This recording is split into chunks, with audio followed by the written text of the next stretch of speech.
বাংলাদেশ জাতীয় পার্টির চেয়ারম্যান ও সাবেক সংসদ সদস্য ব্যারিস্টার আন্দালিব রহমান পার্থকে গ্রেপ্তার করা হয়েছে।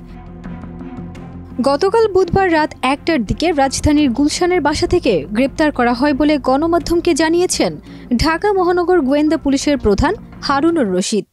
বৃহস্পতিবার দুপুরে এ তথ্য জানান তিনি। হারুনুর রশিদ আরও জানান, ব্যারিস্টার পার্থের বিরুদ্ধে কোটা সংস্কার আন্দোলনে উস্কানি দেওয়ার অভিযোগ পাওয়া গেছে।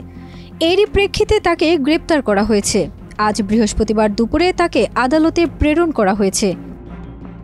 সম্প্রতি কোটা সংস্কারের দাবিতে আন্দোলনরত শিক্ষার্থীদের পক্ষে সামাজিক যোগাযোগ মাধ্যম ফেসবুকে বিভিন্ন পোস্ট দিয়েছেন ব্যারিস্টার পার্থ। এজন্য তাকে তুলে নেওয়া হতে পারে বলে পরিবার ও দলের পক্ষ থেকে অভিযোগ করা হয়। ফারজানা নিকিতা, দেশ রূপান্তর।